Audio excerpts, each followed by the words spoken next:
this hat just too fun and hilarious not to wear. So maybe for the next couple of videos, I'm gonna wear it until I find a more fun or hilarious hat, and then I'll just switch them back and forth.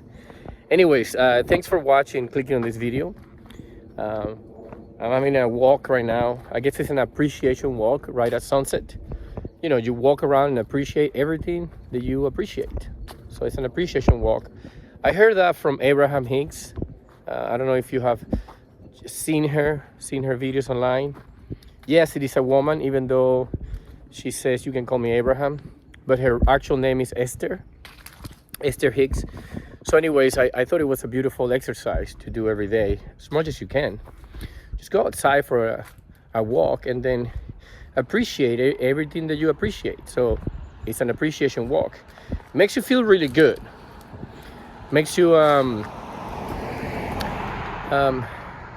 look at the things that sometimes we forget to appreciate because they're always available, right? The environment and so on. The sun is almost gone for the day, so it's getting dark. So I'll keep it brief. But I want to share in this video, I think the most important discoveries that I have done on my own since I live in this reality as a human. And it is that the environment that we live in. See, air, right? There's a tree here, right? There's the ground, of course. There's air. And it looks like it's just there. But in this air, instead of just being air, it's actually an intelligent creature. So what I'm trying to say is the way that I see life is that everything in reality is actually an intelligent creature that knows me perhaps even better than I know myself. And is always reacting to my actions, even my thoughts. So there is a sense of between me and the environment, the reality that I live in, there is actually no privacy. It's almost like reality itself understands me so deeply. And I, as an individual experience, I'm actually discovering myself and catching up with all of this that is already here. And I've been thinking about that for a while. I think about stuff a lot. That's why I must share these things, because I collected a lot of ideas and stories so far. And I thought about this a couple of years ago. It's another paradox idea, and it's something like this. I made it up myself, so I might make it better grammatically, but it goes like this. For you to realize that you exist, you must exist first. And that is the part that goes beyond logic. That's the paradox element to it right there. Okay? That by the time I realize that I exist, I have already been existing for a while. So existence itself, it's already here. It's already done. I already exist. And then later on, as an individual, I realize, wow, I exist. In this moment, I exist as a human, as a person, as a man, as a guy wearing this hilarious hat. I exist as this right now. So all the time in the story, before I realized that I exist, I was already existing.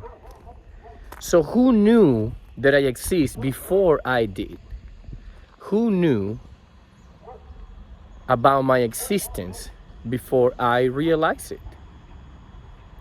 And this is one of those pieces of the story that I'm living as a person right now. The points at the fact that reality, the whole environment, is a really, really intelligent creature and is highly aware of me. because I exist within it. And also my perception of it makes it exist for me.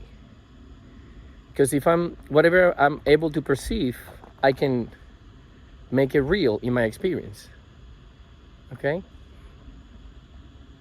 And also the experience itself that is happening, I'm happening within it. So it's like the connection is as deep as it gets.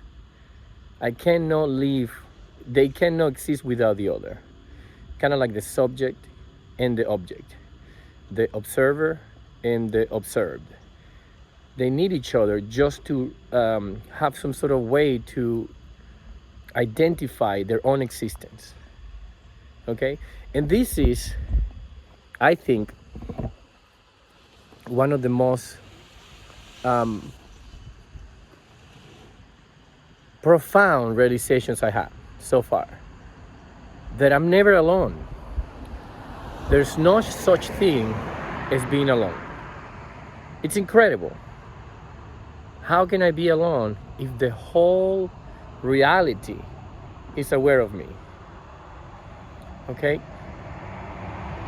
And I'm not talking about just animals that can see you, other people that can see you. I'm talking about the environment itself that just looks like clear, transparent air is actually some sort of medium of intelligence.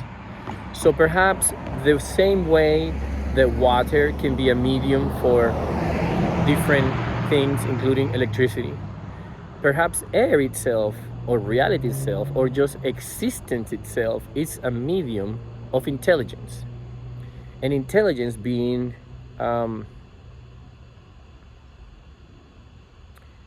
not just information, but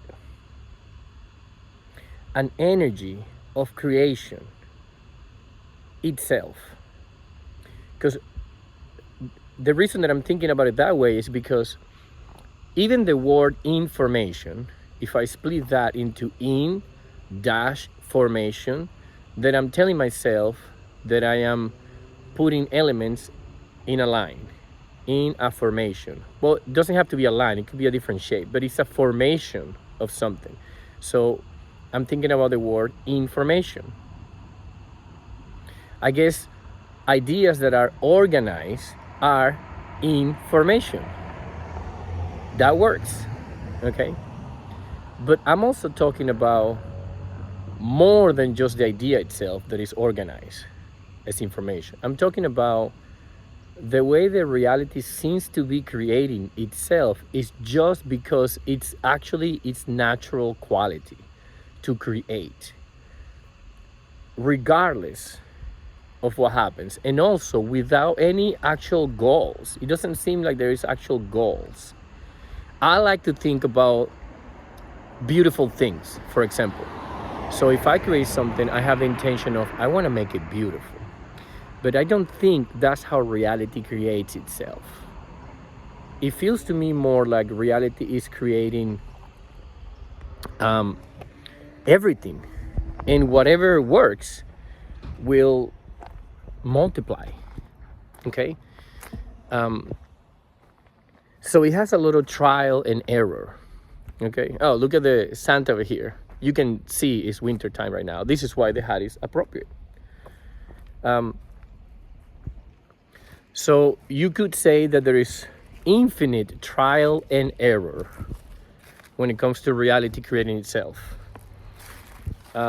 Yes, well, I mean, it seems to. Oh, it gets very dark if I go here. So let me just stay next to the light. Let me stay over here. And I remember I read a philosophical question a long time ago. I'm talking about probably 10 years ago. And I never forgot it. I never forgot it. Because it really encapsulated what I was exploring in my mind at that moment. And I have always been. And he says something like this: how does the rose, the flower, the rose knows that its thorns will hurt you? How does the flower, the rose, knows that its thorns will hurt you? when you think about it, wait a minute, how does it know? The rose doesn't have ears, doesn't have eyes, so how does it know you're gonna say ouch when you touch one of the thorns? And that really grabbed my imagination, trying to understand. The question itself is so intelligent. So whoever put that information out there, wow, great job. It's such a beautiful question. It's really intelligent, really profound. And then the answer of it is very wild too, because, well, you can say things like the rose has just been evolved until the point that it survived predators, animals trying to eat the flowers and so on, once it developed thorns. Yes, this is what evolution says, and you can explain that in a timeline. You can say exactly that. Once the rose bush created thorns, it was able to survive enough to duplicate itself, right? To have more plants. But when you think about it deeply, I have a feeling that the answer is more like the rose actually does not know that. Because the rose is not thinking like a human. It's not thinking like me or you. The rose, the plant, is just creation itself, creating infinite shapes, forms, and experiences of aliveness, of life. It's just creating everything, and whatever works with whatever is already created, it keeps going. It gets multiplied. It multiplies itself. So creation is an intelligent environment. It's creating everything without thinking like we do. It's not thinking the same way humans, the same way that we do. It's just free flow creation. It's an energy that it only has one direction, creation. Even when there is destruction, that is part of the creation. First, you can destroy something only after it has been created. So creation already happened. And the destruction of it in nature usually is just recycling materials. Nature is always recycling materials. It's extremely intelligent. There is nothing that goes to waste in any level at any point for any reason. And I don't think the Mother Nature is thinking like people. Like, oh, we're gonna recycle this to sell another product or to profit or whatever. It's not doing any of that. Doesn't need to, right? It's just doing it because it's created constantly. There is no stop to it. So many beautiful things in this appreciation walk happening. Just all these thoughts that I want to share with you. It's definitely getting darker now. Probably in the next 10-15 minutes it'll be night sky. And only these lights are keeping us illuminated for this for the remainder of the video. So let's do something. Let's catch up and share more ideas in the next video, okay? Thanks for watching. See you soon.